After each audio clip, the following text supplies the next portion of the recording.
Hi everyone, welcome to Magnet Brains Hindi medium, जहां पे आपको मिलती है बिल्कुल ही फ्री एंड क्वालिटी एजुकेशन। इस सेशन में हम बात करेंगे class 10th English Bihar board Panorama part 2 reader book का chapter number 4 that is quality.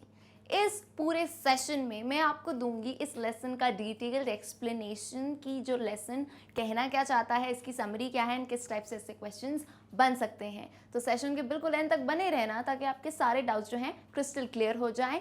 This is your English educator Palak Rakhiyani. Before we move on, एक बहुत ही इंपॉर्टेंट इन्फॉर्मेशन सुन के चलो भाई कि मैग्नेट ब्रेन्स हिंदी मीडियम पे आपको मिलती हैं 8 से लेकर 12th क्लास तक सभी सब्जेक्ट के नोट्स। इन नोट्स से आपको बेटा बहुत मदद मिल सकती है साल भर पढ़ने में and during your exams as well. So notes को कैसे लेना है, डिस्क्रिप्शन में सभी लिंक्स दी गई हैं, तो आप वहीं से इन नोट्स को जो है ले सकते हैं। Let's begin with the session about quality. अब क्वालिटी वर्ड सुनते ही लग रहा है कि मैम कहीं ना कहीं क्वालिटी की बात होगी। बिल्कुल ऑब्वियस है यार, सही बात है, इतना सोच समझ के नाम रखा होगा। सो ये मैं आपको बता देती हूँ स्टोरी किस बारे में है। ये स्टोरी है एक शू मेकर के बारे में। सो नाउ स्टूडेंट्स का यूजुअली परेशान होते हैं, मैं समझ पाती हूँ, है ना। We have been through that stage कि ये लेसन हम पढ़ते क्यों हैं मैम, ये शू मेकर की कहानी, इसकी कहानी। सो देखो बेटा, जो राइटर्स होते हैं ना, जो लिटरेचर में लिखते हैं, वो सोसाइटी के हर एक अलग अलग फैक्टर को उठाते हैं। जैसे कहीं तुम देखोगे, कहीं हम गॉड के बारे में लिख रहे हैं, कहीं हम स्पिरिचुअलिटी, कहीं कोई कॉमेडी स्टोरी है, कोई लव की स्टोरी है। तो हो सकता है कहीं ना कहीं कोई इंसान उस स्टोरी से रिलेट करे एंड सोसाइटी के हर सेक्टर को कवर करे। सो यहाँ पे कहानी एक शू मेकर की जो जूते बनाते हैं, बिल्कुल ही लेदर के बढ़िया से बूट्स। एक तो हो गई ये बड़ी कंपनीज जो मार्केट में है, और एक होते हैं ऑथेंटिक जो नहीं पुराने शू मेकर, बढ़िया से जूते बनाते हैं जो कभी खराब नहीं होते। तो उन्हीं की कहानी है कि कैसे वो अपनी लाइफ में स्ट्रगल करते हैं, जबकि उनकी क्वालिटी भी अच्छी है, प्रोडक्ट भी अच्छा है, सब कुछ अच्छा है, बट स्टिल उनको जो है मरना पड़ता है at last due to starving, यानी उनके पास खाने पीने तक के पैसे नहीं होते हैं and he starved himself to death. तो ये है पूरी कहानी, मैंने थोड़ा समरी दे दिया है। So now we are going to begin with about author, यानी जो हमारे लेखक हैं उनके बारे में थोड़ा जान लेते हैं। John Galsworthy 1867-1933 educated at Harrow. Harrow basically England का एक टाउन है ना, इंग्लैंड यानी यूके का एक टाउन है, वहाँ पे इन्होंने अपनी एजुकेशन ली है। He began to write at the age of 28 for his own amusement, यानी उन्होंने 28 की उम्र से लिखना चालू किया अपने खुद के लिए। ऐसा उन्होंने नहीं सोचा कि मैं पब्लिश करूंगा या कुछ, अपनी खुद की खुशी के लिए उन्होंने लिखना स्टार्ट किया। He considered The Island Pharisees 1904 was his first important work. As a novelist, Galsworthy is chiefly known for his the foresight saga. तो ये सब कुछ उनके अचीवमेंट्स हैं, कैसे उनका नाम हुआ, so on and so forth. ठीक है, बेसिक इन्फॉर्मेशन है। He wrote a considerable number of novels, short stories and plays. Considerable number का बेटा मतलब होता है, कंसिडरेबल यानी एक ग्रेट अमाउंट में, हाँ कि इतना दिखाई पड़े, इतनी सारी उन्होंने novels, short stories and plays लिखे हैं।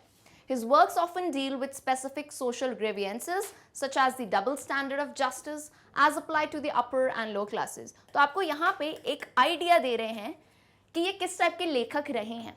तो इनका जो काम है ज़्यादातर जो है किससे डील करता है, सोशल ग्रेवियंसेस। अब ग्रेवियंसेस होते हैं कि कहीं ना कहीं समाज में जो है ऊंच नीच चल रही है, अनफेयर प्रैक्टिसेस है, सोशल इनजस्टिस है ना, या फिर कोई एक सेक्टर कैसे दूसरे सेक्टर से दब जाता है, उस पर ये ज़्यादा फोकस करते हैं। तो आपको पढ़ते ही समझ आ रहा है, क्योंकि कहानी भी कुछ उसी बारे में है कि कैसे एक सीधा साधा शू मेकर जो कि इतनी बढ़िया क्वालिटी की चीज़ें बनाता है, बड़ी बड़ी कंपनियों से वो मात खा जाता है। सो यही कहानी है। अब अगेन वन मोर थिंग, ये सेशन इंपॉर्टेंट क्यों है, बिकॉज मैं समझ सकती हूँ रीडर के लेसन आपको लगता है थोड़े लंबे हैं। सो जब आप एक्सप्लेनेशन सुनोगे, keep your books with you, if you want you can note down some important words, आप अपनी समरी लिख सकते हो ताकि आपको एग्जाम में बहुत ही ज़्यादा हेल्प मिले। Now think before you read, ये मैंने पर्पसली लिखा है क्योंकि मैं चाहती हूँ क्लास है तो यार इंगेजमेंट बिल्कुल रखो अपनी मैम के साथ। तो आप जो है मुझे कमेंट सेक्शन में इसका अपने हिसाब से आंसर बताना, इसका कोई भी सही गलत आंसर नहीं है। Whatever you think, you tell me the answer.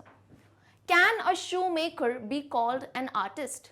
Yes, if he has the same skill and pride in his trade as any other artist and the same respect for it too. तो मेरा सवाल actual में आपसे यही है, ये जो जवाब दिया ये तो जवाब मेरी तरफ से था।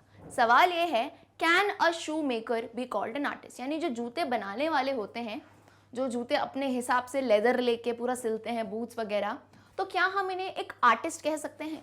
आर्टिस्ट बेसिकली क्या, एक कलाकार, तो आपको क्या लगता है अपने हिसाब से? Tell me the answer in the comment section. Mr. Jessler, a German shoemaker settled in London, is a perfect artist. Read this story and see how he devotes his life to his art. Devote का मतलब होता है अपना बहुत कुछ, यानी अपना time, अपनी मेहनत, है ना, अपने पैसे सब कुछ लगा देना. तो कैसे कहानी है मिस्टर जेस्लर की, जो कि हमारे शू मेकर हैं. यहाँ पे हैं वो जर्मन शू मेकर, लेकिन वो कहाँ सेटल हो गए? लंदन में, क्योंकि वहीं पे उन्होंने अपनी पढ़ाई करी थी. ठीक, तो अब बताया जा रहा है वो एक परफेक्ट आर्टिस्ट हैं, और पूरी कहानी देखते हैं कैसे उन्होंने अपनी कला पर जो है अपनी पूरी लाइफ डिवोट कर दी. ठीक है, तो आई थिंक कोई भी इंसान अगर कलाकार हो ना, कोई भी, आप भी अगर किसी कला में इंटरेस्ट रखते हो, इट कैन बी एनीथिंग, है ना, चाहे वो सिंगिंग हो सकती है, पेंटिंग हो सकती है, डांस हो सकती है, कोई भी छोटी से छोटी चीज़ जिसकी जो आपकी कला है, तो आप भी रिलेट कर पाओगे इस लेसन से. So now let's begin with the actual lesson. अब यहाँ पे लेसन में दो मेन कैरेक्टर्स की मैं बात करूंगी.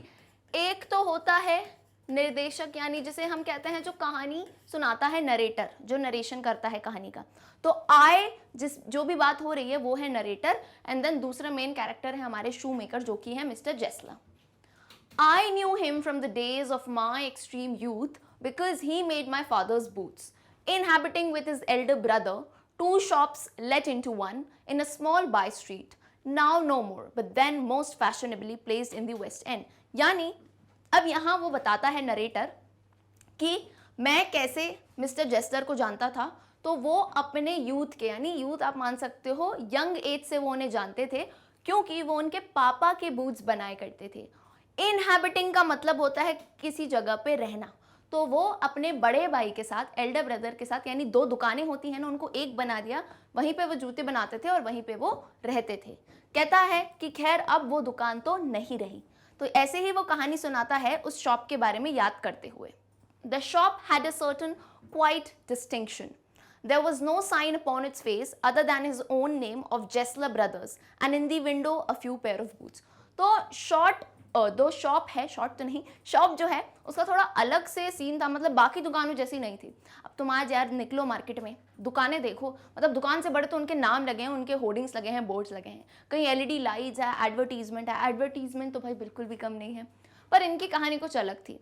इन्होंने अपनी दुकान का ऐसा कोई अलग नाम नहीं रखा था, सिर्फ छोटा सा एक बोर्ड लगा था जिसमें उन्हीं का खुद का नाम था, जेस्लर ब्रदर्स करके, है ना, क्योंकि दो भाई थे. और विंडो पे थोड़े एक दो जो है बूट्स रखे हुए थे. तो तुम कॉमनली ऐसी कोई दुकान देखोगे तो लगेगा ये क्या ही बनाते होंगे ना, छोटी मोटी दुकान है, ऐसे ही देखते फील करोगे. देखो जेस्लर ब्रदर्स लिखा हुआ है और ऐसे एक दो बूट्स रखे हैं. चलो, he made only what was ordered and it seemed so inconceivable that only what he made could have ever failed to fit. इसका मतलब क्या है, यानी वो ऐसा नहीं करते थे जैसे आज तुम अगर कहीं भी बेटा जूते लेने जाओगे हैं, किसी भी बड़ी बड़ी कंपनीज में अपन जाते हैं, या कहीं भी किसी भी शॉप पे जूते लेने जाओ, कितनी वैरायटी है, ऑलरेडी बने रखे हैं. लेकिन ये ऐसा नहीं थे. इनको अगर कोई ऑर्डर देता था तभी वो जूते अपने उनको बना के देते थे. और उनके जूते, मतलब ये जो बात थी इतनी इनकंसीवेबल यानी इम्पॉसिबल टू बिलीव, कि आप ऐसा मान ही नहीं सकते कि जो वो जूते बनाए और वो तुम्हें फिट ना आए, यानी तुम्हारे पैर में बिल्कुल परफेक्टली फिट बैठते थे. आज तो क्या मार्केट में जूते हैं तो तुम्हारे पास ऑप्शन नहीं है, तो 5 नंबर लगेगा या 6 या 7. अब कुछ लोग होते हैं जिनके पैर का ना बीच का नंबर होता है, but still they have to adjust in that. But इनके बूट्स जो है ना वो बहुत ही बढ़िया तरीके से फिट बैठते थे, बिकॉज वो ऑर्डर पे बनाते थे और बिल्कुल इंसान की परफेक्ट साइज के हिसाब से, यानी उन्होंने अपनी कला में इतनी मास्टरी कर ली थी. I was promoted to him at the age of 14. अब promoted to him का मतलब क्या है? यूजुअली बच्चे जब ये लाइन पढ़ते हैं तो सोचते हैं मैम प्रमोशन तो जॉब में होता है. अब ये होती है इनकी creative English. I was promoted to him, यानी जब ये छोटा था तब तो इसके जूते कहीं और से आते होंगे. जब ये 14 साल के हो गए, 14 ईयर्स के हो गए, है ना, थोड़ी टीनेज आगे आ गई, तो अब इनके पापा ने जो है इनके जूते बनवाने लगे मिस्टर जेस्लर से. इस लाइन का ये मतलब है. To make boots, such boots as he made seemed to me then and still seems to me mysterious and wonderful. यानी जब वो जो जूते बनाते थे तब भी और आज भी वो मुझे इतने मिस्टीरियस और इतने शानदार लगते हैं. मुझे लगता है आप लोग भी ऐसा रिलेट कर सकते हो कि अगर आपके बचपन में, आपके पेरेंट्स के बचपन में मान सकते हैं, ऐसा कोई एक इंसान हो, कोई एक आर्टिस्ट हो जो बहुत ही बढ़िया चीज़ बनाता हो और आज तक उनके जैसी कोई भी नहीं बना सकता, जो इतने परफेक्ट हो अपने आर्ट में, राइट. तो यही सेम चीज़ जो है नरेटर फील करते थे. I remember well my shy remarks one day while stretching out to him my youthful foot. Isn't it awfully hard to do, Mr. Jessler? And his answer, given with a sudden smile from out of the redness of his beard, it is an art. अब main part आता है कहानी का. देखो मैं तुम्हें बताती हूँ, इस स्टोरी में जब मैक्सिमम बच्चों ने किताबें खोली है तो बोलेंगे मैम इसमें इंग्लिश गलत लिखी है, लेकिन यहाँ पे जितने भी वर्ड शू मेकर यानी मिस्टर जेसलर ने कहे हैं उनमें देखो, तुम्हें एक चीज़ बताती हूँ मैं कि तुम अगर किसी नॉर्मल, अगर अपन इंडिया की बात करें या आप किसी फ्रूट सेलर के पास जाओ, सब्जी वाले के पास जाओ हैं, या किसी नॉर्मल दुकानदार के पास जाओ है ना, या किसी पान शॉप पे चले जाओ, तो अगर आप उनसे हिंदी में बात करोगे ना, आप तो अच्छी शुद्ध हिंदी बोलो, लेकिन वो जो है थोड़ी मिक्स करके हिंदी बोलते हैं, है कि नहीं. उनका टोन थोड़ा अलग रहता है, वर्ड्स को क्लमजी करके बोलते हैं ना, एकदम प्रॉपर हिंदी नहीं बोलेंगे, है ना. अपनी एक अलग ही भाषा होती है, बिल्कुल देसी भाषा होती है उनकी. तो वैसे ही यहाँ पे जो शू मेकर है बेटा, वो हम ये नहीं कह सकते कि बहुत ही ज़्यादा पढ़े लिखे होंगे वो, है ना, क्योंकि उन्होंने अपनी कला में जो है, आर्ट में उन्होंने डिवोट किया है. तो उनकी इंग्लिश जब वो बोलेंगे ना, तो मैं आपको एक एक्सेंट लाइक बोलियो बताती हूँ. अब यहाँ पे नॉर्मल वर्ड होना चाहिए था, इट इज़ एन आर्ट, ये एक कला है, लेकिन उन्होंने कैसे बोला, इट इज़ एन आर्ट. तो उनका कहने का सेंस ऐसा है, लेकिन यहाँ पे ऐसे बहुत सारे वर्ड्स आएंगे, सो डोंट वरी, मैं सबका मीनिंग बताती जाऊंगी. ये जितनी भी लाइन शू मेकर बोलेंगे वो अपनी थोड़ी देसी लैंग्वेज में बोलेंगे, राइट. जैसे शू मेकर, कॉबलर हो गए, सब्जी वाले, ऐसे बोलते हैं भाषा, तो उसी टाइप से वो बोल रहे हैं, थोड़ी टूटी फूटी इंग्लिश. इज इट क्लियर और नॉट? तो ये इस लाइन का मतलब क्या है, इट इज़ एन आर्ट, ये एक कला है. तो बात ये हुई कि जो नरेटर है वो अपने पैर दिखाते हुए जेसलर को कहता है कि आपको नहीं लगता है बहुत ही मुश्किल है ये काम जो आप करते हो, है ना. तो मिस्टर जेसलर जो है छोटी सी एक मुस्कान के साथ कहते हैं कि इट इज़ एन आर्ट, ये एक कला है, और जिसके लिए जो कला होती है ना उसको बहुत ज़्यादा डिफिकल्ट नहीं लगती है. काम ज़रूर मुश्किल होता है, लेकिन अपन को जो है, अगर अपन को कोई काम पसंद हो और वो करने को मिल जाए तो भाई कितना भी टाइम देना हो, कितनी भी मेहनत देनी हो, सब चलता है कि नहीं. अगर खेलने जाना हो, किसी को खेलना पसंद है, किसी को क्रिकेट पसंद है, फुटबॉल पसंद है, किसी को डांस पसंद है, तो अगर आप उनको वो कराते रहो पूरे दिन, they will be happy to do it. So same चीज़ है यहाँ पे किसके साथ, मिस्टर जेसलर के साथ. अब आगे आते हैं.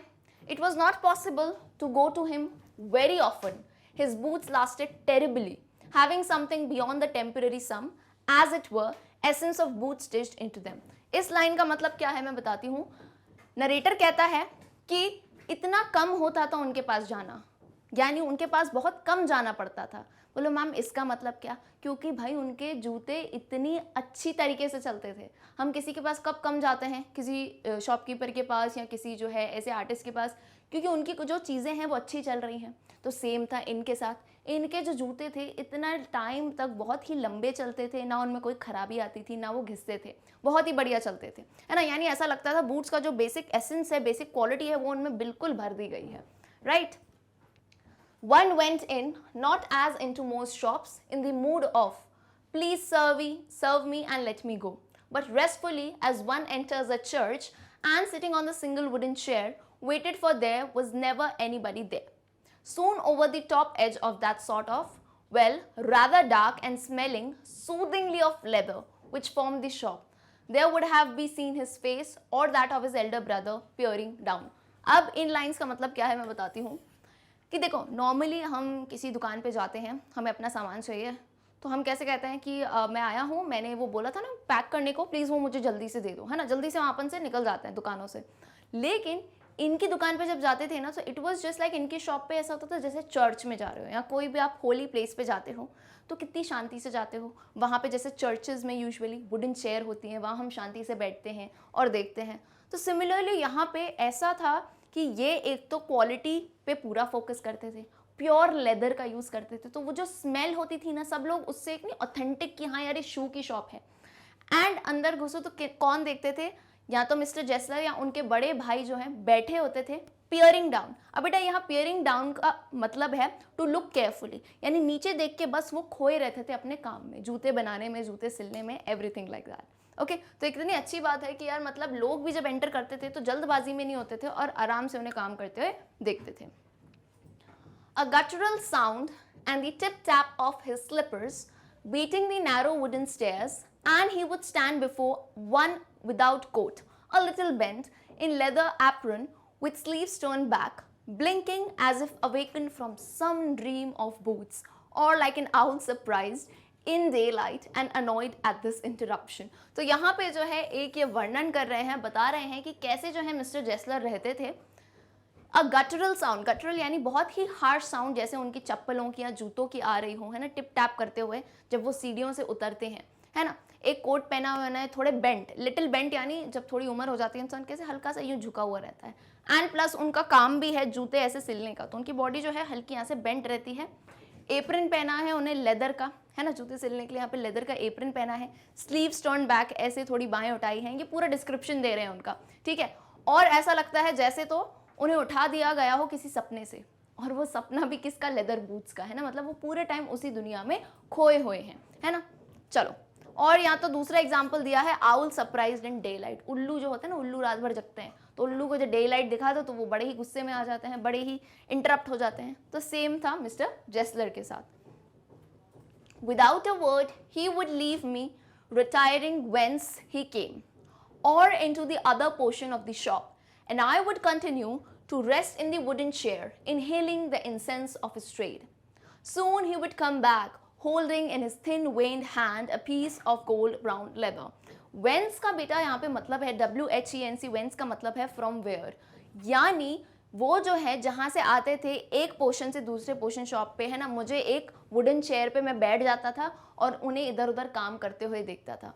इंसेंस ऑफ स्ट्रेड का मतलब है, इंसेंस का मतलब होता है, वैसे इंसेंस स्टिक आपने देखी होगी, जैसे घर में अगरबत्तियां धूप वगैरह होते हैं, है ना. तो इंसेंस यानी एक बहुत ही स्ट्रॉन्ग स्मेल.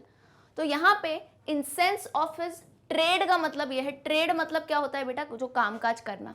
तो उनका काम किसका था, जूतों का था, लेदर का. तो यानी उनके जो जूतों की एक अलग ही स्मेल थी, उसी में मैं बैठा रहता था बढ़िया वुडन चेयर पे. सून वो जल्दी से आते थे, है ना. He would come back holding in his thin veined hand a piece of gold brown leather, यानी इधर से उधर वो घूमते थे, लेदर लेके आ रहे हैं, चीज़ें लेके आ रहे हैं और जूते बना रहे हैं. तो ये बढ़िया जो है नरेटर उनको बैठ के देखता था. With eyes fixed on it, he would remark, "What a beautiful beast." तो देखो मैंने कहा था जब भी शू मेकर की लाइन आएगी तो कहीं ना कहीं अलग तरीके से वो बोलेंगे. तो what a beautiful beast, beast नहीं है, इसका मतलब है पीस. बट अगेन उनकी इंग्लिश थोड़ी ऐसी है तो वो बोल रहे हैं what a wonderful beast. तो कितना सुंदर पीस है, यानी अपने ही आर्ट वर्क को देख के वो बिल्कुल ही खुश हो जाते थे. When I too had admired it, he would speak again. When do you want them? तो जब मैं भी उसकी एडमिरेशन करता था कि हाँ यार ये तो बहुत ही अच्छा है, तो वो फिर से मुझसे पूछते थे when do you want them. want them का मतलब है want them, यानी ये तुम्हें कब तक चाहिए. यानी मैं उनको लेदर वगैरह ला के बोलता था कि मुझे ऐसे जूते चाहिए, तो डेट पूछते थे तुम्हें कब तक चाहिए, मतलब मैं तुम्हें कब तक बना के दूँ. And I would answer, I यानी नरेटर उनको जवाब देते थे, oh as soon as you conveniently can. तो नरेटर भी बहुत अच्छा था, वो कहता था जब भी आप जो है आराम से इसको बना सकते हो, आपको जो भी सुविधा हो उस हिसाब से आप मुझे ये दे देना, जितने भी दिन में बन जाए. एंड ही वुड से, फिर वो कहते थे टुमारो फॉरनाइट, और if he were his elder brother I will ask my brother. तो दोनों ही भाई ऐसे ही बोलते थे, कहता है टुमारो फॉरनाइट, कल दे दूं, या फिर जो है मैं अपने बड़े भाई से पूछ लूंगा. ठीक.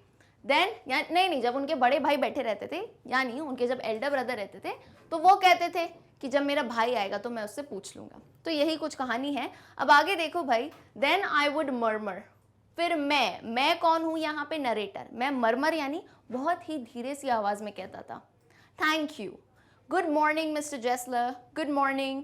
Then he would reply, still looking at the leather in this hand. मतलब पूरे टाइम ये बताना चाहता है कैसे वो डिटरमाइन थे, पूरा लॉस थे अपने जो है काम में ही. मतलब मैं उनके पास जाता था, उन्हें गुड मॉर्निंग विश करता था, वो रिप्लाई तो करते थे लेकिन उनका ध्यान अपने ही लेदर पे रहता था जो वो काम कर रहे हैं. And as I move to the door I would hear the tip tap of his slippers restoring him up the stairs to his dream of boots. ठीक है. और जैसे ही मैं जाता भी था तब भी मुझे है उनकी चप्पल की टप टप करने की जो है, जब आप स्लीपर से चलते हो ना ऐसे पैर पटक के, तो एक आवाज़ आती है. तो जैसे ही वो ऊपर सीढ़ी चढ़ते थे इस टाइप की आवाज़ आती थी. I cannot forget that day on which I had occasion to say to him. तो अब नरेटर एक थोड़ी जो है दुखद बात बताता है कि मैं जो है वो दिन तो बिल्कुल नहीं भूल सकता जब मैंने उन्हें कहा था कि Mr Gessler, that last pair of boots creaked, you know. यानी ऐसा बहुत ही रेयर होता था क्योंकि वो इतने बढ़िया आर्टिस्ट थे तो उनके जूते बिल्कुल बेहतरीन होते थे. लेकिन एक बार नरेटर को मजबूरन बोलना पड़ा कि मिस्टर जेसलर आपको पता है जो लास्ट पेयर ऑफ बूट्स आपने दिया था इट क्रीक्ड। क्रीक्ड यानी क्या होता है, कभी कभार जूते जो है बहुत ही ज़्यादा आवाज़ करने लगते हैं। हो सकता है क्योंकि बहुत ज़्यादा वर्न आउट हो गए हो, है ना, उनका मटेरियल जो है वर्न आउट हो जाता है, बिल्कुल ही फटा सा हो जाता है, बहुत ही ज़्यादा यूज़, तो आवाज़ करने लगते हैं वो, है ना। तो then he looked at me for a time without replying as if expecting me to withdraw और क्वालिफाई द स्टेटमेंट। तो यानी जब नरेटर ने उनसे ये लाइन कही तो थोड़ी देर तो मिस्टर जेसलर उसे देखने लगे बिना कुछ रिप्लाई किए। यानी वो शायद ये उम्मीद कर रहे हैं कि भाई स्टेटमेंट बदल दो तुम, है ना, क्योंकि मेरे जूतों के साथ तो ऐसा हो नहीं सकता, शायद वो इतनी परफेक्शन से बनाते थे, उन्हें अपने खुद पर इतना भरोसा था। It shouldn't have greed। अब देखो ये लैंग्वेज को समझने की कोशिश करो। शू मेकर ने कहा है id, id id usually it से स्टैंड करता है, shouldn't have greed यानी वो क्रीक नहीं किए होंगे, तुम फिर से चेक करो। देन नरेटर कहता है it did, I am afraid कि मुझे डाउट है कि उन्होंने क्रीक किया, यानी वो जूते खराब हो गए हैं। You got them with before they found themselves, I don't think so. You got them यानी तुमने ये लिए थे जब तक जो है तुमने उन्हें पहले ढूंढा था, है ना, तुमने वो पहले ही ले लिए थे मेरे पास आने से पहले, ऐसा वो कह रहे थे। तो कहते हैं नहीं मुझे तो नहीं लगता है, यानी वो बताता है कि तुमने कहीं और से लिए हैं। फिर then at that he lowered his eyes as if hunting for memory of those boots and I felt sorry I had mentioned this grave thing।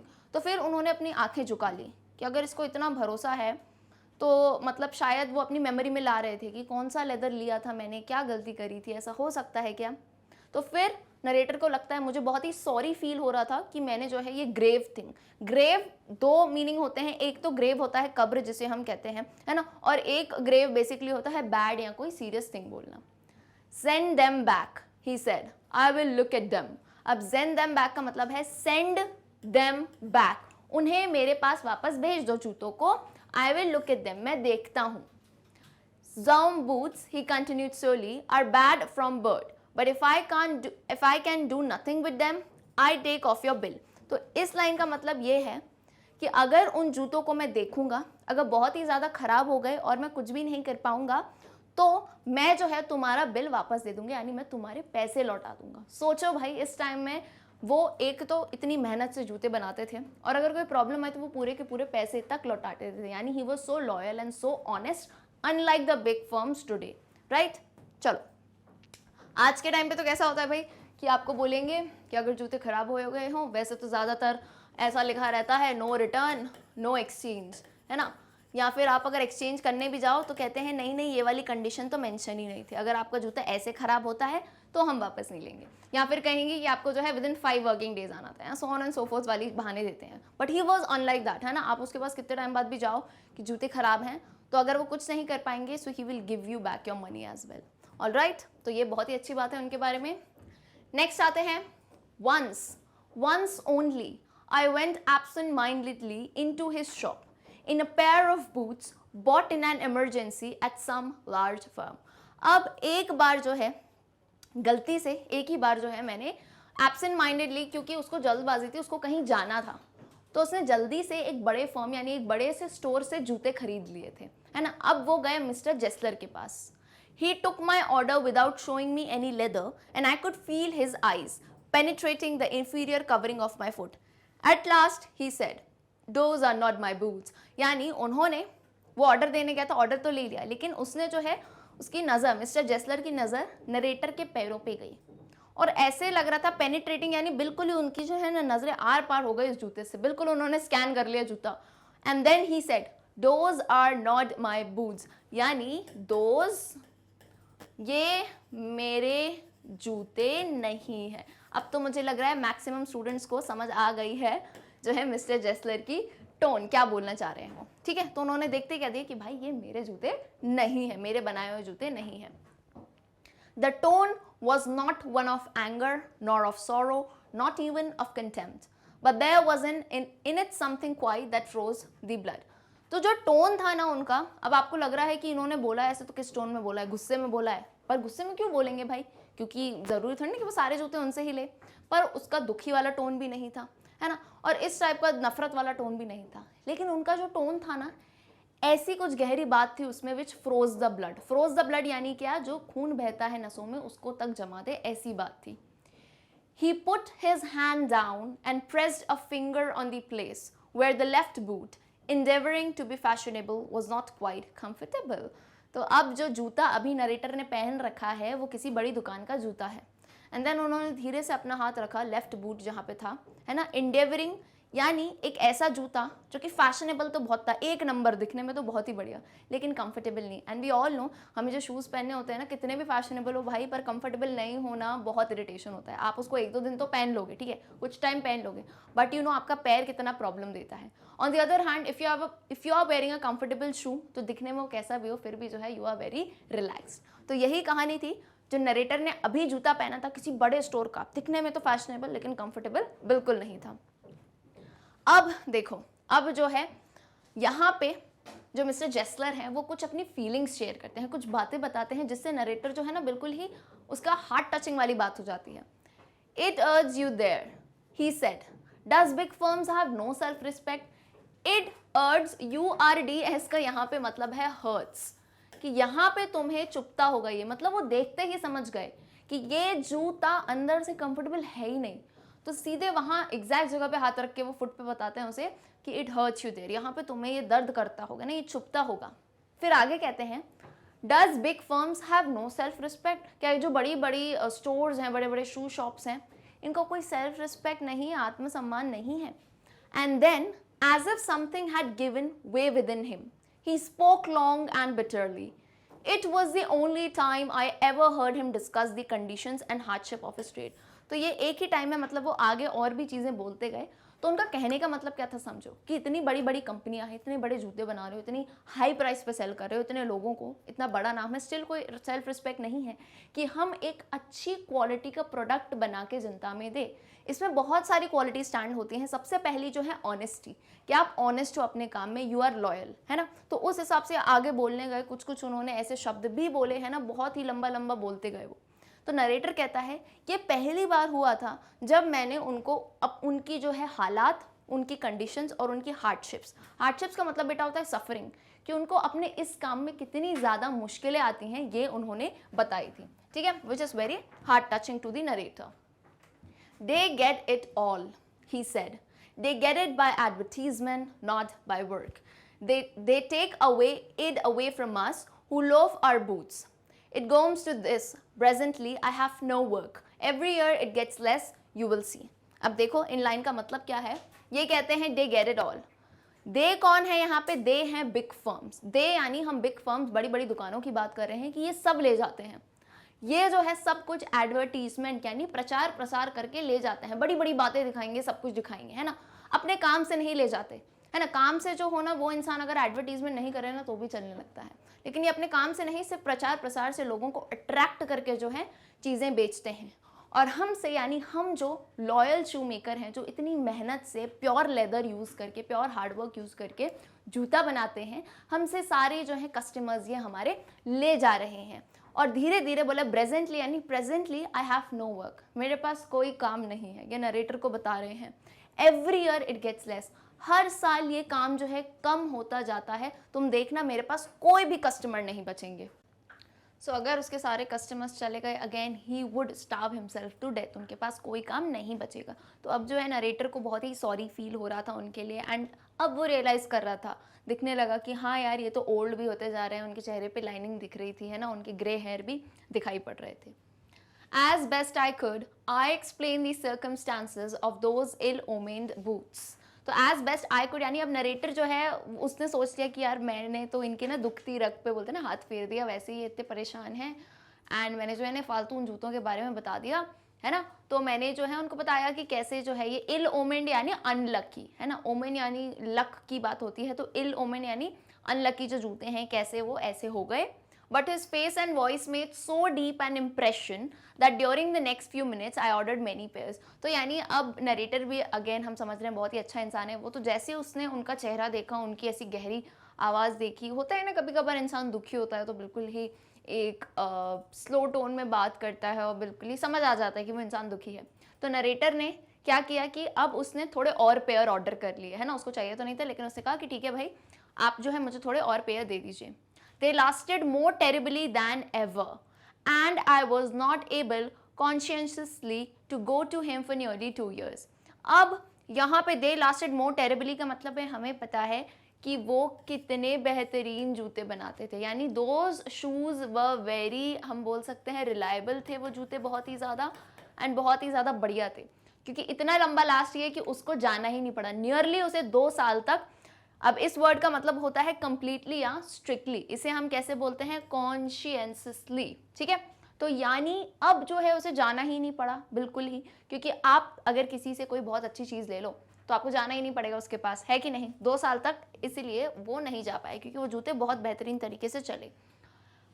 When at last I went, I was surprised to find that outside one of the 2 little windows of his shop another name was painted also that of a boot maker. तो अब क्या हुआ, 2 साल बाद जो है वो वहाँ पे गया उनके पास ताकि वो उनको बता सके, ऐसे ही मिलने भी गया, बता सके कि उनके जूते कितने बेहतरीन थे. तो अब जब वो गया तो उसने देखा कि उन 2 लिटिल विंडोज़ पे जहाँ पहले ये नाम लिखा था, क्या लिखा था, मिस्टर जेसलर तो नहीं, क्या लिखा था, इन भाइयों का नाम लिखा था, राइट, जेसलर ब्रदर्स करके जो है नाम लिखा था, है कि नहीं, दुकान के बाहर जो है जेसलर ब्रदर्स करके लिखा था. लेकिन अब वो नाम भी नहीं था, वो नाम भी नहीं था, उसकी जगह अब किसी दूसरे बूट मेकर यानी दूसरा जो जूते बनाने वाला है उसका नाम था. And it was longer than usual too before a face peered down and the tip tap of the slippers began. At last he stood before me and gazing through those rusty iron spectacles said, यानी अब last में जो है वो उसे देख रहा था, है ना, वो आया उतरते हुए, टिप टैप करते हुए स्लीपर से मिस्टर जेसलर आए, और रस्टी आयरन स्पेक्टिकल्स, रस्टी का यहाँ पे बेसिकली बेटा मतलब होता है जैसे आयरन होता है ना, लोहा, लोहे पे जंग लग जाती है, तो वैसे ही उसका जो स्पेक्टिकल्स यानी चश्मे थे उस पर जंग लगी हुई थी, और वो उससे कहता है मिस्टर इजंट इट, ठीक है, मिस्टर मतलब अपन ऐसे सोचते हैं ना, कोई ओल्ड इंसान होता है, चाहे आपके दादा दादी हो, नाना नानी हो, या कोई ऐसे ओल्ड इंसान हो जिनको बहुत ज़्यादा चीज़ें याद नहीं रहती, तो ऐसे नाम याद करते हुए कहता है मिस्टर इजंट इट, मतलब यही था ना तुम्हारा नाम. सो मिस्टर जेसलर, आई स्टैमर्ड यानी टू स्पीक विद डिफिकल्टी, थोड़ा हिचकिचा के बोलना. But your boots are really too good, you know, see these are quite decent still, and I stretched out to him my foot, he looked at it. तो यानी अब जो है वो गया था और उनके जूतों की तारीफ करने लगा, जो जूते पहने थे ऐसे पैर बाहर निकालते हुए, देखिए बहुत ही बढ़िया है कि नहीं. Yes, he said, people do not want good boots it seems. तो वो कहता है हाँ, पर ऐसा लगता है कि लोगों को जो है अब अच्छे बूट्स यानी अच्छे जूते अब नहीं चाहिए, ऐसा लगता है. So to get away from his reproachful eyes and voice, I hastily remarked, "What have you done to your shop?" तो यानी अब उसे समझ आ रहा है कि मिस्टर जेसलर काफ़ी दुखी हैं, और उनकी इस बात को, इस दुखद जो बात उन्होंने कही उसको टालने के लिए वो कहता है एकदम से, है ना, उनकी आंखों से नजरें ना मिलाते हुए वो एकदम से कहता है, हैस्टली यानी एकदम हरी में कहता है, लेकिन आपने अपनी दुकान को क्या कर लिया, मतलब ये नाम वगैरह सब चेंज करवा दिया. So he answered quietly, it was too expensive, do you want some boots? I ordered 3 pairs, though I had only wanted 2 and quickly left. तो उसने आंसर किया ये बहुत ही ज़्यादा एक्सपेंसिव थी, यानी जो दुकान थी वो उसके लिए काफ़ी ज़्यादा एक्सपेंसिव थी. फिर बस वो उसने बात टाल दी और उससे कहने लगा कि तुम्हें क्या कोई जूते चाहिए, यानी बात अभी अधूरी रह गई, उसने उस बात को टाल दिया कि बहुत ही एक्सपेंसिव थी. एक्सपेंसिव नहीं है ये वर्ड, ये क्या है, एक्सपेंसिव है, ठीक है. लेकिन अगेन वी नो मिस्टर जेसलर की इंग्लिश तो थोड़ी ऐसी ही है. सो अब जो नरेटर है अगेन मतलब वो देखो फिर से आया और उसने फिर से बूट्स ऑर्डर कर दिए. तो उसने 3 पेयर यानी 3 जोड़ी ऑर्डर कर दी, ऑल्दो उसे करनी सिर्फ 2 थी, और जल्दी से वो ऑर्डर करके वहां से चला गया. It was many months before my next visit to his shop, यानी अब जो है उसने कुछ पेयर ऑर्डर किए थे एंड काफ़ी महीनों तक उसका मिस्टर जेसलर की दुकान पे जाना नहीं हो पाया. This time it appeared to be his elder brother handling a piece of leather. अब जब अगली बार वो गया था तो उसने देखा कि उसका बड़ा भाई जो था एक पीस ऑफ लेदर उसने लेके रखा था. Well Mr जेसलर, I said, how are you? He came close and peered at me. I am pretty well, like मैं ठीक हूँ. अब अता पता पूछने लगा कैसे हो भाई आप. So he said slowly, but my elder brother is dead. अब वो बताता है कि उसका जो बड़ा भाई है, 2 भाई थे उसमें से, तो उसमें से जो बड़ा भाई है वो डेड हो जाता है यानी उसकी मृत्यु हो जाती है. And I saw that it was indeed himself. But how aged and worn. and never before had I heard him mention his brother. यानी पहले जो है उसने कभी अपने भाई की बात करते हुए इतना सुना नहीं था, लेकिन अब जब उसने सुना, एंड इवन नरेटर ये भी देखने लगा कि मिस्टर जेसलर खुद कितने बूढ़े हो गए हैं. एज्ड एंड वॉर्न का मतलब होता है लुकिंग पेल एंड टायर्ड, यानी कोई इंसान जो बहुत ही ज़्यादा बूढ़ा हो जाता है तो कैसे बोलते हैं ना, चेहरे की जो रौनक चली जाती है, बिल्कुल ही थका हारा ऐसे लग रहे थे वो. मच शॉक्ड आई मर्मर्ड का मतलब होता है धीरे धीरे, मुंह के अंदर ही कुछ बात को धीरे धीरे दबा के कहना. ओह आई एम सॉरी, यानी किसी के अगर वो डेथ की न्यूज़ सुनते हैं तो उस तरह से उसने रिप्लाई किया, ओह आई एम सॉरी. अब यस ही आंसर्ड, उन्होंने कहा हाँ, he was a good man, he made a good boot but he is dead. वो एक अच्छा आदमी था, अच्छे जूते भी बनाता था, लेकिन अब वो मर चुका है. And he touched the top of his head where the hair had suddenly gone as thin as it had been on that of his poor brother to indicate, I suppose, the cause of his death. यानी अब जो है, जब mister जेसलर अपने बड़े भाई की death की बात कर रहे हैं, वो बात करते करते अपने सर को छूते हैं, एंड उनके बाल भी जो है होता है ना, बुढ़ापे में बाल भी बहुत थिन पतले से हो जाते हैं, ना के बराबर रहते हैं. तो कहीं ना कहीं उन्हें ये भी एहसास हो रहा था कि उसकी मृत्यु क्यों हुई होगी, बुढ़ापा आ गया है, जो कि मिस्टर जेसलर का खुद आ रहा है. So then again mister Jessler पूछते हैं नरेटर से, do you want any boots, तुम्हें और कोई जूते चाहिए? And he held up the leather in his hand, it's a beautiful piece. और उनके हाथ में जो लेदर था उसको उठाते हुए कहते हैं कि देखो कितना सुंदर पीस है ये. I ordered several prayers, again जैसा नरेटर हमेशा से करते हैं, वो जब भी आते हैं वहाँ पे बहुत सारे प्रेयर्स ऑर्डर करते हैं. इस बार भी उन्होंने सेम चीज़ करी. It was very long before they came but they were better than ever. यानी हो सकता है क्योंकि अब वो बूढ़े हो गए हैं तो उन्हें टाइम लगा बनाने में, जैसा कि नरेटर ने कहा, it was very long before they came, काफ़ी वक्त लगा, लेकिन अगेन बहुत ही बेहतरीन, पहले जैसी ही बढ़िया सी फिटिंग थी. One simply could not wear them out and soon after that I went abroad. Wear them out का मतलब यहाँ पे बेटा पहनना नहीं है, वियर आउट, या आपने ऐसा भी कुछ वर्ड सुना होगा वॉर्न आउट, इसका मतलब होता है फट जाना. तो इसका मतलब ये है one simply could not wear them out, यानी कोई इंसान उसे आसानी से जो है खराब नहीं कर सकता है, वो इतने शानदार बने होते हैं. सो नाउ ये जूते, अब इस टाइम जब नरेटर ने जूते खरीदे तो वो अब्रॉड चला गया, यानी अपने देश से, अपने शहर से बाहर चला गया था.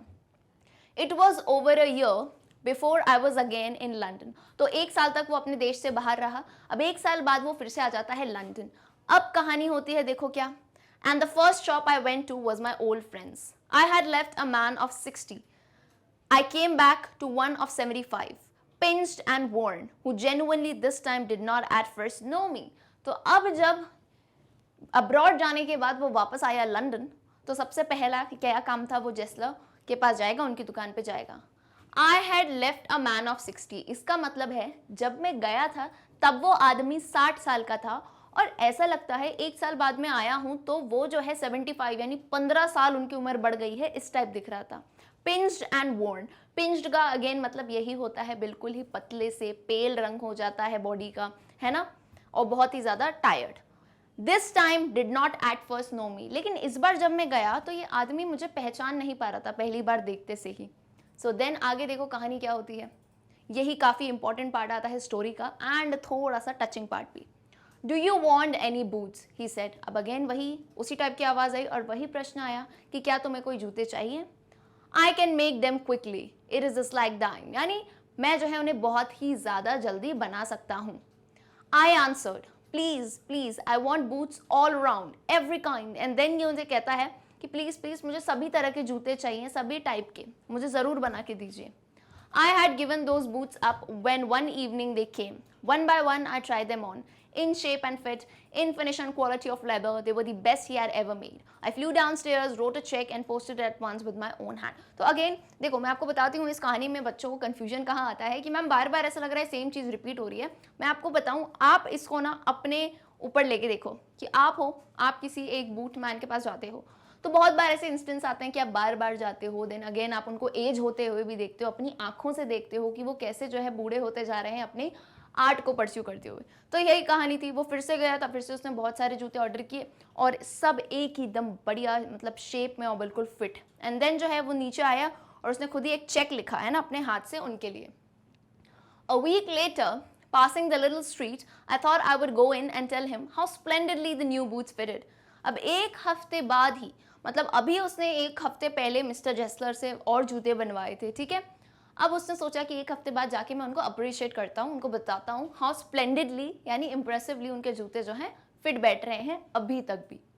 But when I came to where his shop had been, his name was gone. अब जो है उनका नाम भी नहीं था कहीं भी।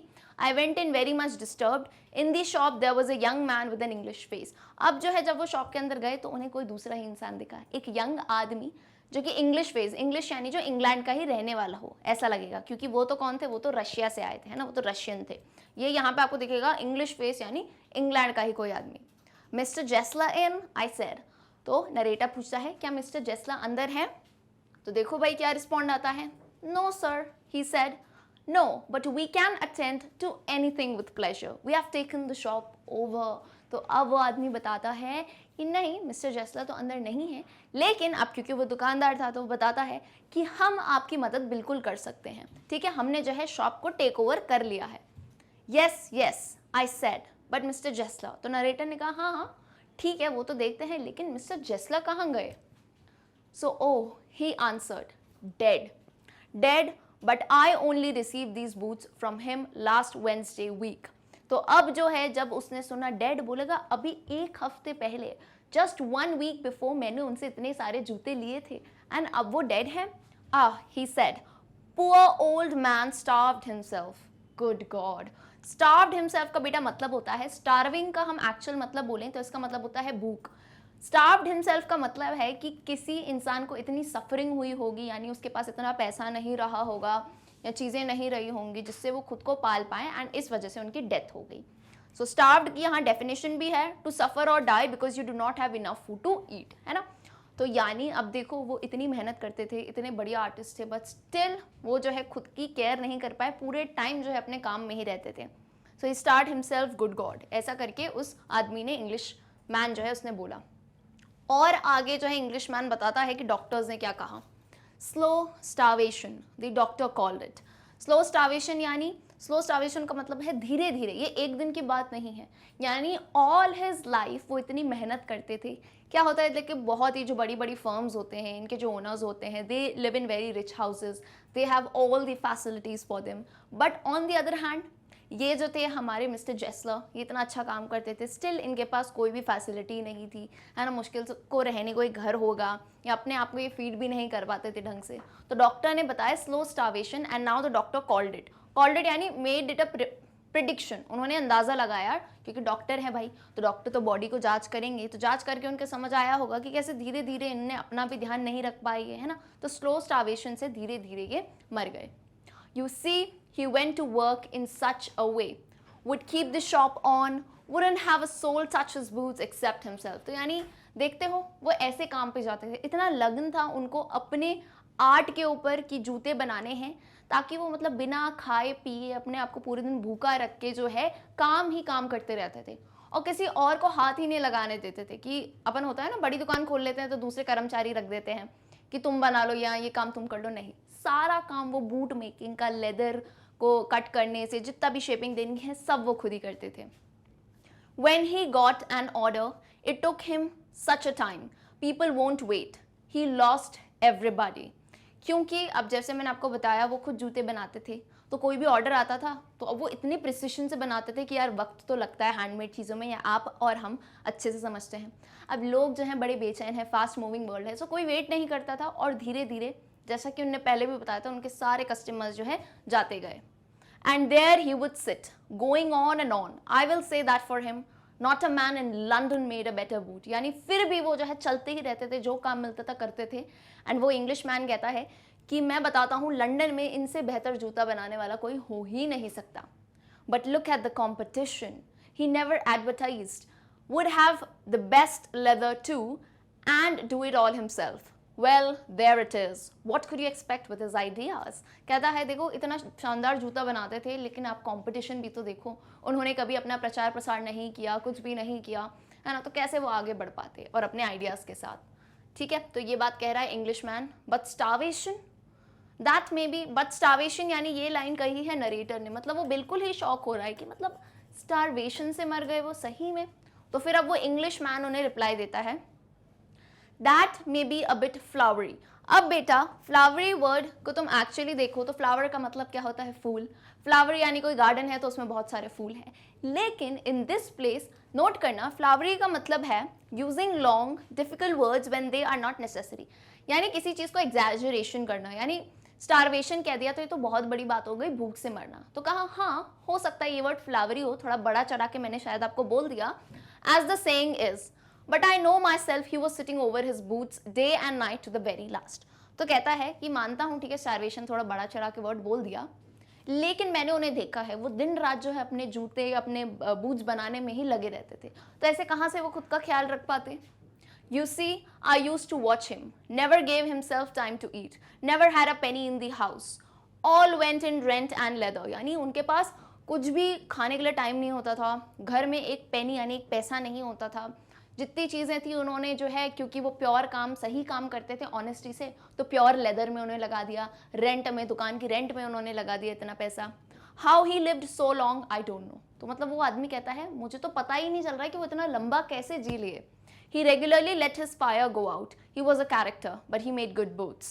Yes, I said, he made good boots. अब नरेटर दुखी होते हुए, यानी बिल्कुल ही उसको ना अपनी पूरी चीज़ें, उन्होंने पूरी लाइफ टाइम आपने किसी को देखा हो ओल्ड होते हुए, कैसे वो अपनी आर्ट में थे एंड देन वो एकदम से उनकी डेथ हो जाती है, एंड ये पता चले कि बिकॉज ऑफ स्टारवेशन, जबकि वो इतने अच्छे आर्टिस्ट थे पर फिर भी उनके पास पैसा नहीं था।